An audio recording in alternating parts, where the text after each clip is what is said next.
We're living in the age of information overload.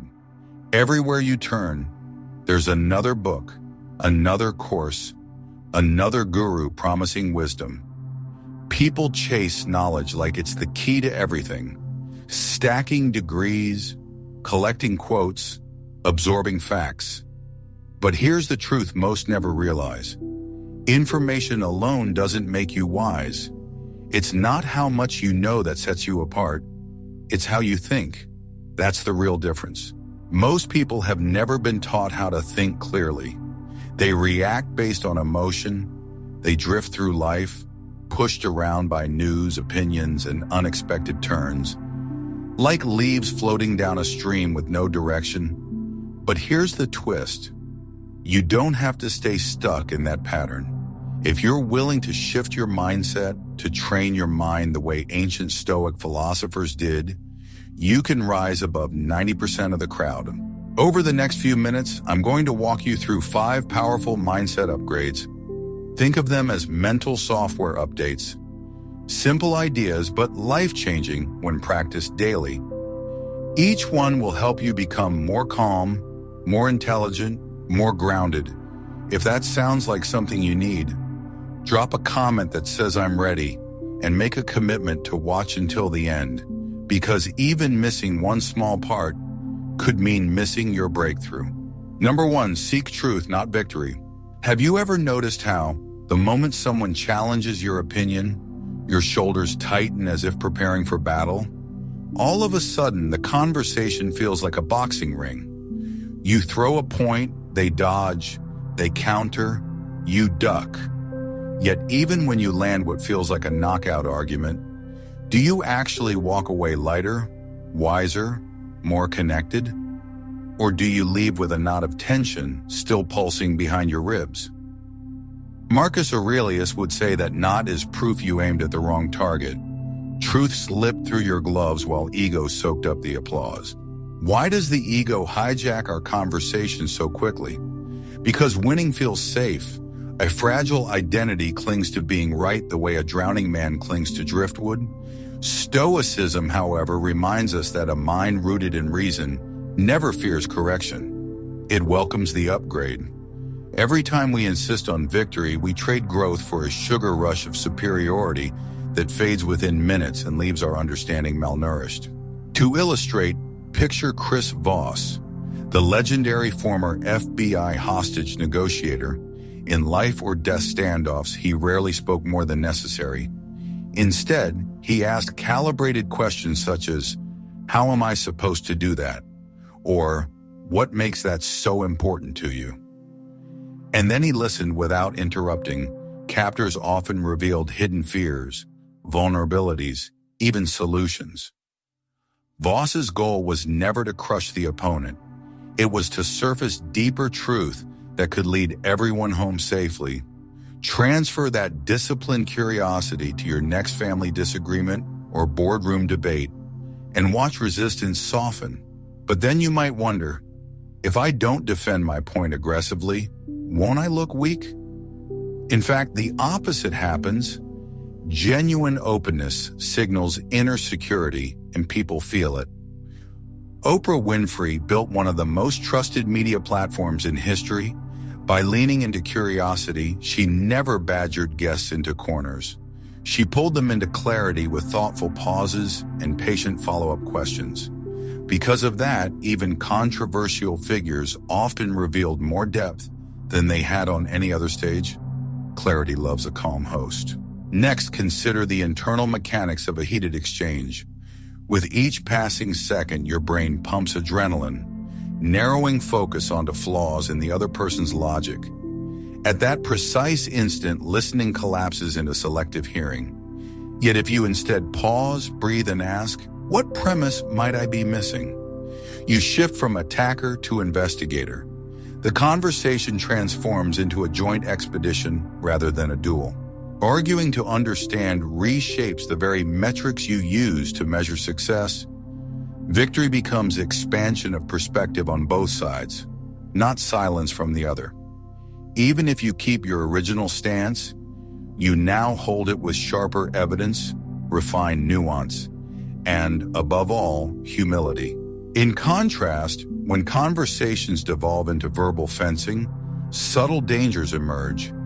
Neil deGrasse Tyson warns that when people feel threatened by information, they armor up with confirmation bias. The louder you shout, the thicker those walls become. Strategic curiosity, on the other hand, lowers defenses. Asking, "What led you to that conclusion?" shows respect for their reasoning, and they often become willing to revisit their own logic. Negotiation research from Harvard confirms the point. Open-ended questioning increases mutually beneficial outcomes by more than 30%. Numbers aside, the lesson is simple. Understanding is efficient. Old habits die hard, so here's a Stoic micro-practice. Before any debate, silently repeat, "Aim for insight, not triumph." Then require yourself to ask at least 2 sincere questions before offering a counterpoint. This forces the mind to diagnose before it prescribes. Much like a physician who gathers data before treatment, people lean in when they feel invited rather than attacked. Discussions lengthen in a good way. They become richer, layered, textured. Very soon after, you'll find yourself learning faster. At that precise instant, when the other person finishes speaking, let silence hover for a heartbeat longer than feels comfortable. That pause signals genuine contemplation and gives your rational brain time to override any knee-jerk rebuttal. Consequently, the words you finally choose carry more weight and less heat. Socrates, whom the Stoics admired, modeled this posture centuries earlier in the Athenian agora.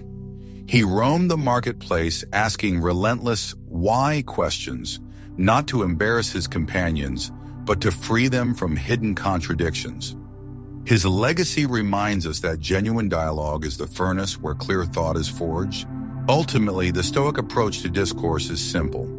Protect the pursuit of truth the way others protect their pride. The moment you sense your heartbeat climbing, treat it as a temple bell reminding you to return to curiosity. Practice this consistently and your conversations will evolve from skirmishes into seminars. You'll walk away lighter, not heavier, after every exchange. To sum up, this first mindset shift invites you to retire the gladiator and awaken the philosopher within. Seek truth, not victory. Ask more, assume less.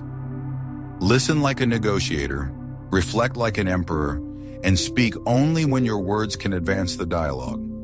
Do this and you will not only sharpen your mind, you will elevate every room you enter, and that is a victory worth claiming. Number 2, think in systems, not snapshots. Most people live like they're watching a movie one frame at a time. Every little win makes them ecstatic. Every little setback destroys their mood. They treat each moment as if it's the final verdict on who they are. But wisdom, the kind the Stoics taught, requires a different lens. It requires zooming out. Thinking in systems means understanding that no single event defines the whole. It's not what happens to you, it's how it fits into the larger process that truly matters. Let's break this down. Imagine you're baking a cake. One step goes wrong, the batter's too thin, or the oven's too hot. If you judge the entire cake based on that single moment, you'll quit halfway. But if you think like a systems builder, you ask better questions. What ingredient needs balancing? What can I tweak next time? You don't panic, you refine. And this mindset isn't just for baking. It's how high performers, creatives, athletes, and philosophers master their lives. Take Epictetus, born into slavery, beaten and mocked. His external circumstances were brutal, but he understood something most people still don't. Life is a sequence of inputs, choices, and adaptations. He didn't ask, "Why is this happening to me?" He asked, "What can I learn here? What part of this can I control?" And because of that, his teachings are still studied thousands of years later. That's what thinking in systems gives you: longevity, stability, and clarity in chaos. But let's bring it to the present. Consider Eliud Kipchoge, the first human to run a marathon in under 2 hours. That wasn't a single act of brilliance. It was the product of years of testing, adjusting, failing, and improving. He didn't just train harder, he trained smarter. Every detail was measured: pace, sleep, nutrition, breathing, even the thickness of his shoe soles. When something didn't work, he didn't take it personally. He treated it as data, he reviewed, he recalibrated. That's system-based thinking in action. You see, most people get crushed because they make emotional judgments. One rejection and they say, "I'm not good enough." One mistake and they spiral into shame. But the wise don't frame their life through isolated snapshots. They look at patterns, processes, and feedback loops, and that perspective alone can be the difference between burning out and breaking through. Here's a practical shift. When something goes wrong, instead of asking, "What did I do wrong?" ask, "Where in my system is the breakdown?" Maybe you didn't sleep enough. Maybe your routine is unsustainable. Maybe you were running on emotion instead of preparation. Suddenly, failure isn't personal. It's informational. Let's go deeper. Systems thinking doesn't mean being robotic. It means understanding complexity without being overwhelmed by it. When you zoom out, you stop obsessing over every little outcome. You start asking better questions like, is this a trend or a one-time event? What's the root cause here? What can I improve without burning out? One powerful example is how Steve Jobs approached product development. When the first prototypes of the iPhone failed internal testing, he didn't explode in anger or shut the project down. He zoomed out, he asked, "What's the system failing to do?" That question led to tiny improvements: chip speed, battery optimization, screen interface, all invisible to the average user, but essential to the product's success. The iPhone didn't become revolutionary overnight. It became revolutionary through systemic refinements. Furthermore, thinking in systems protects your emotional energy. Instead of swinging from hope to despair, you gain steadiness. You can say, "That didn't go well, but what does that tell me about the process I'm using?" This builds not just intelligence, but resilience. You stop reacting, you start responding. In Stoic terms, this is the discipline of perception. Marcus Aurelius didn't judge himself based on public opinion or political wins. He constantly reminded himself to view events as natural occurrences, part of the whole, not personal insults. "You have power over your mind, not outside events," he wrote. "Realize this, and you will find strength." Now try applying this to your relationships. Let's say you have a recurring argument with someone close to you. Don't just react to their words, step back, ask yourself, where do we usually break down? Is it tone, timing, unspoken assumptions? That's systems thinking. You're no longer trapped in emotional cycles. You're diagnosing and evolving. Or take productivity. You feel overwhelmed every week. You assume you're lazy or disorganized. But zoom out. Are your expectations realistic? Are you trying to do deep work while being constantly distracted? Maybe your system is flawed, not your character. Even small habits reflect systems. If you want to read more, don't just buy more books. Design a system that supports reading, phone on airplane mode, a set time every day, a visible reminder on your desk. Systems are what carry you when motivation fades.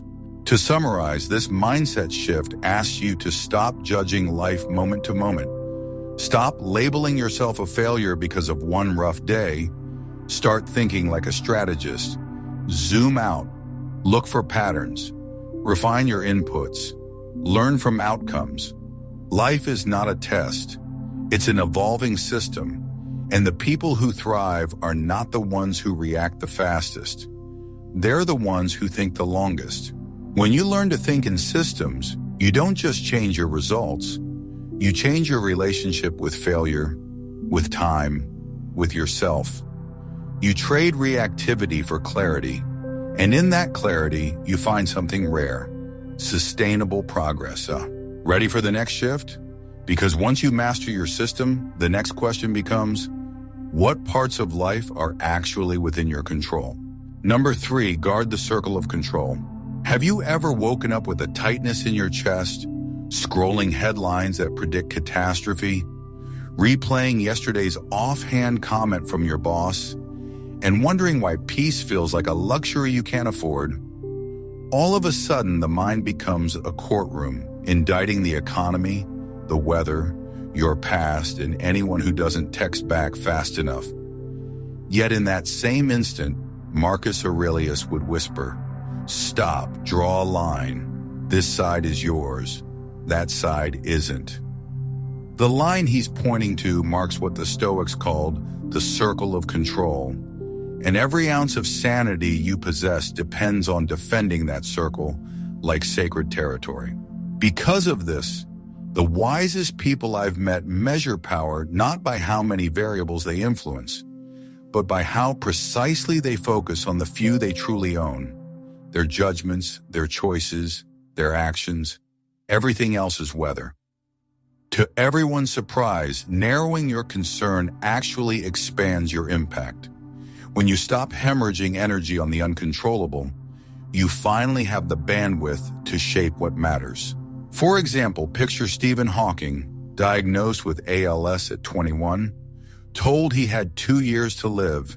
He gradually lost every physical faculty except the one disease could not touch. His mind, nevertheless, instead of drowning in what was slipping away, Hawking doubled down on what remained within reach. Pure thought.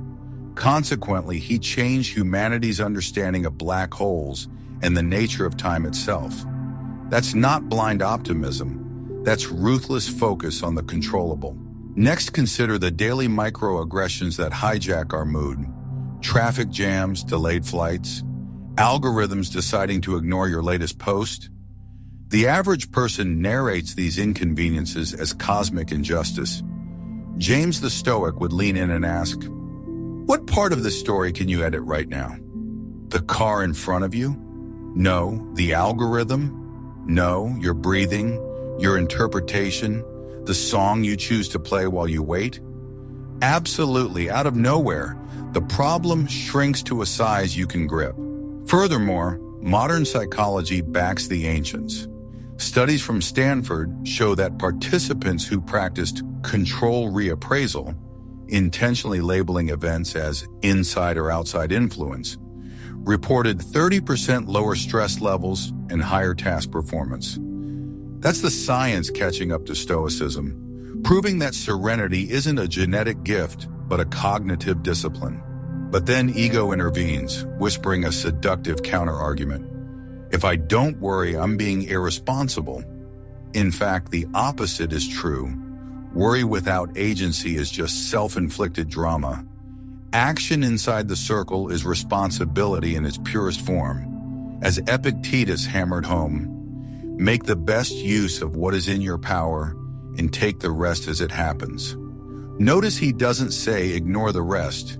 He says take it, as in receive, accept. Like whether you dress for, not whether you command. At that precise instant you accept reality. Energy boomerangs back to you. Suddenly you're writing the overdue email instead of catastrophizing about your reputation. You're practicing guitar scales instead of fantasizing about viral fame. You're present, and presence, oddly enough, is what makes other people trust you with larger responsibilities, creating a feedback loop of genuine influence. To illustrate, let's zoom in on Serena Williams during the 2015 French Open. Mid-match, she battled a severe flu, her serve percentage plummeting. Cameras captured her between points, eyes closed, hand on heart, breathing deliberately. She couldn't control the virus raging inside or the opponent across the net. But she could regulate breath, target selection, attitude. She won the title. That silent recalibration under pressure is Stoicism in motion. A champion guarding the circle while the stadium panicked. Similarly, in business meetings, you cannot control your colleague's mood, but you can modulate your tone, align your posture, and decide whether each statement stems from clarity or insecurity. Over time, that micro-mastery compounds into a reputation for steady leadership. Yet mastering control isn't about suppression, it's about selection. You still experience emotions, but you choose which ones drive the car. When frustration flares, James the Stoic recommends a quick audit. Is this steering wheel or storm cloud? If it's storm cloud, let it drift. If it's steering wheel, turn decisively. This habit, practiced hourly, rewires the brain, converting chaos into a series of manageable levers. Moreover, focusing on the controllable doesn't mean shrinking ambition. It means sharpening strategy. Jeff Bezos famously said, "We are stubborn on vision, flexible on details." He obsesses over customer experience, controllable, while letting market gossip swirl outside his mental fence. Amazon's growth, love it or hate it, is a case study in Stoic allocation of worry. In conclusion, guarding the circle of control is not retreat. It is strategic positioning. It's the archer drawing focus to bow, breath, and target, oblivious to applause or thunder. The world will continue spinning with its share of storms, critics, and wildcards. Meanwhile, you will be anchored, steering the only ship you were ever meant to captain, your own mind. So tonight, before sleep, perform one final exercise. List 3 worries, draw the Stoic line. On the left, place factors you command. On the right, drop everything else. Then promise yourself, tomorrow act fiercely on the left and release the right like leaves down a river. Do this for 30 days and watch an empire of calm rise where anxiety used to live. That, my friend, is how you convert philosophy into muscle and muscle into destiny. Number 4, use silence as a weapon. In a world that won't stop talking, silence feels dangerous. When you're quiet, people project, they guess, they worry, and they reveal themselves. That's why, in the realm of power and inner mastery, silence isn't weakness, it's leverage. You don't need to out-talk the world to rise above it. Sometimes you just need to stop feeding it noise. Most people talk to fill space, awkward silence, fill it, disagreement, defend yourself, insult. Fire back, they believe sound equals control, but the Stoics knew the opposite. True control begins with the ability to not speak when provoked, to hold the line, to be the calm in the room full of storms. You see, silence isn't just the absence of speech, it's the presence of restraint. And in that restraint, there's immense power. Marcus Aurelius said, "The best answer to anger is silence." Not because anger is harmless, but because silence puts a mirror in front of it. It reflects its absurdity back onto itself. Let me show you how this works in real life. Imagine you're in a tense negotiation. The other person makes a demand that's way out of line. You feel your throat tighten, your mind gears up to push back, but instead, you stay silent, just for a few seconds. That silence doesn't mean surrender, it means pressure. It forces them to keep talking, to justify, to fill the gap. And in doing so, they often reveal their insecurity or offer a better deal, without you having said a single word. That's not manipulation, that's observation through stillness. That's wisdom at work. In parenting, it's the same. Your child is upset, yelling, frustrated. You feel the urge to lecture, to correct, to fix. But silence, combined with presence, creates a space where they finally feel seen, not judged, and in that space they soften. Not because you spoke better, but because you didn't. You gave them the dignity of silence. Or consider the boardroom. You're in a meeting. Voices are loud, ideas flying, ego on display. The smartest person isn't the one dominating the room. It's the one observing, taking notes, watching the contradictions. When they finally speak, everyone listens. Why? Because they've proven they don't waste words, their silence gave their voice weight. In fact, think about the people you respect most. Do they talk all the time? Or do they speak rarely, but precisely? That's no accident. Their silence is a filter. It keeps out the noise. And when they speak, it cuts like a blade. Moreover, silence is the birthplace of understanding. Most people don't listen. They wait for their turn to speak, but silence forces you to actually hear, to absorb, to see not just the words, but the body language, the tension, the emotional current underneath the surface. James the Stoic would tell you this: the loudest people are often the least certain, but the man who can sit in silence, without panic, without needing to prove anything, that man is dangerous, not because he attacks, but because he observes, and in observation, he learns everything. Just moments later, that silence becomes a decision. Do I speak to elevate or to defend my ego? Most people don't ask that. They react. But the Stoic pauses. He feels the urge to speak and asks, will this bring value or just release tension? Even more surprisingly, silence is a tool of healing. In grief, in arguments, in moments of betrayal. Words often make things worse, but presence, eye contact, the stillness of someone who refuses to run or fix, it calms the nervous system. It signals strength. It says, I'm here. I don't need to fix you. I'm strong enough to hold space for this. And this isn't theory, it's practice. It's Michelle Obama responding to vicious public attacks by saying nothing.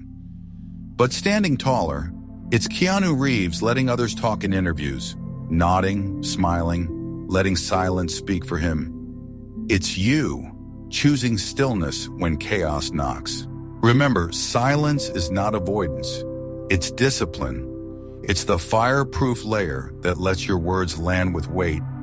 It's the pause that makes your insights sharp instead of sloppy. In Stoic terms, it's the practice of temperance, moderation, restraint, mastery over impulse. Now here's a tactic.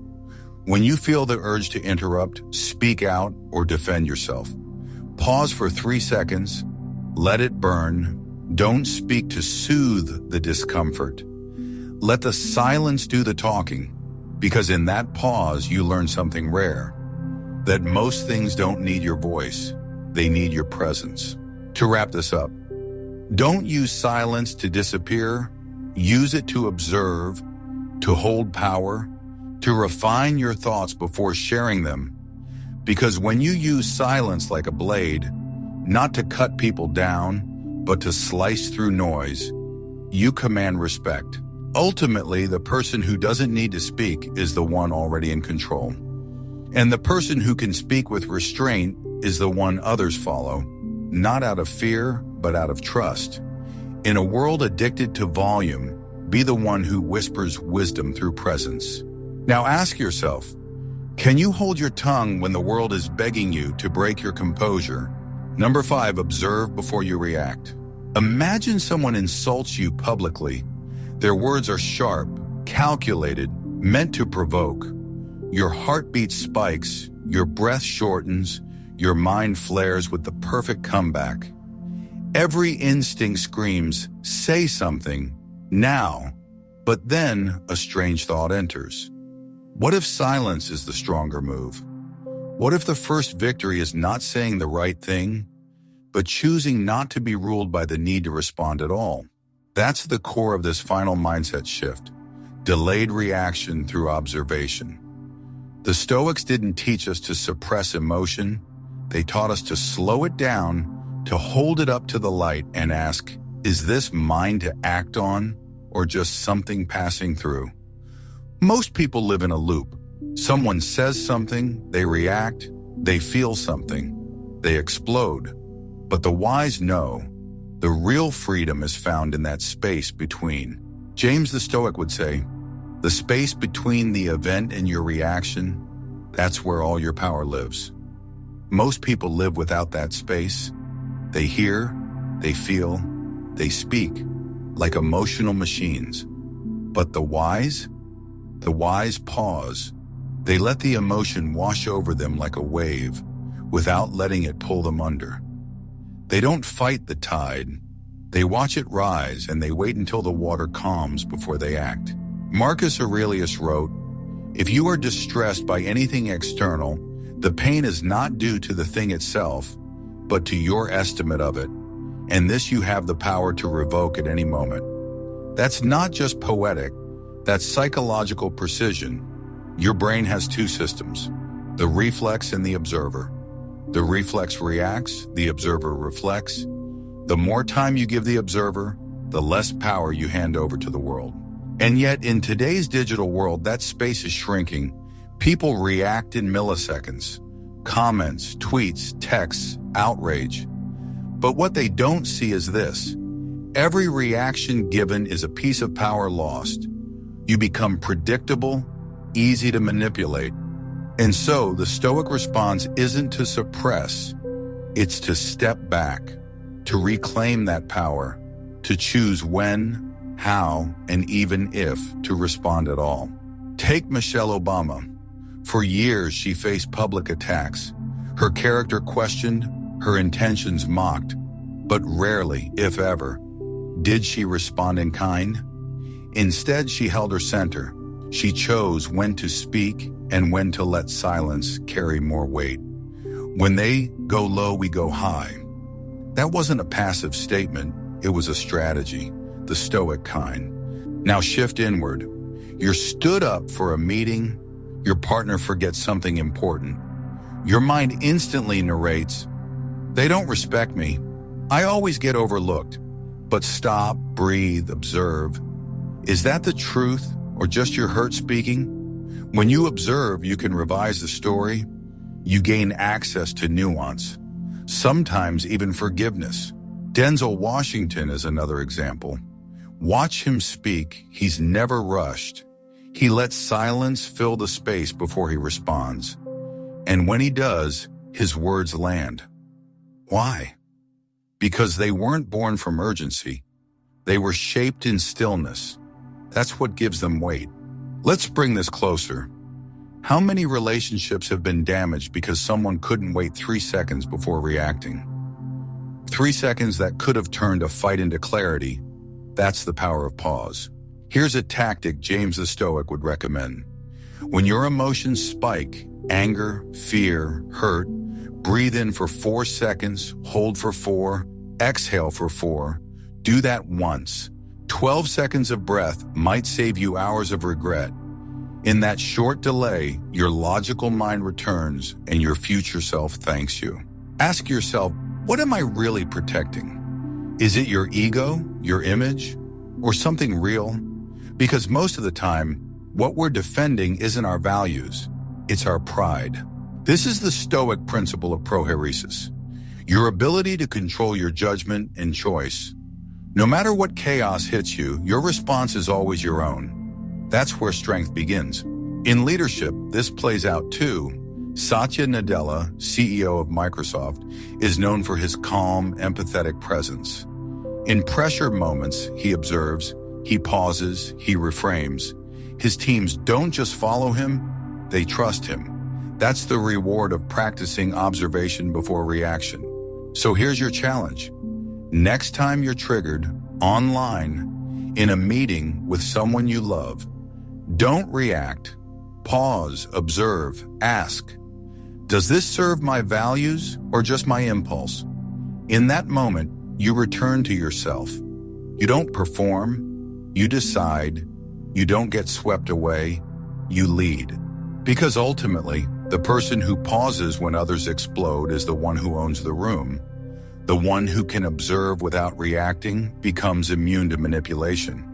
You can't puppet someone who cut the strings. This is the Stoic secret. The more time you spend in observation, the less time you waste in regret. If you've made it this far, understand something clearly. Most won't. Most people hear wisdom and nod, but never apply it. They keep reacting, overthinking, chasing control where none exists, but not you. You stayed, You listened, and that tells me something. You're ready to rise. You've just learned 5 rare mindset shifts that can separate you from the emotional chaos of the crowd. Not through aggression, not through perfection, but through mastery, through clarity, through control over what truly belongs to you. Your thoughts, your choices, your energy. Now the real work begins. Not in theory, but in practice. In the quiet moments, the difficult conversations, the small gaps where your old self would have reacted. Use those 5 shifts. Pause, ask, focus, stay silent. Zoom out and watch your life begin to align. Not with noise, but with strength. This isn't about becoming better than others. It's about becoming better than you were yesterday. And if you can do that day by day, you'll build something unshakable inside you. Not noise, not bravado, just truth. If this brought you value, share it, subscribe, and most importantly, live it, because the Stoic path doesn't speak loudly, it shows. And now the rest is yours.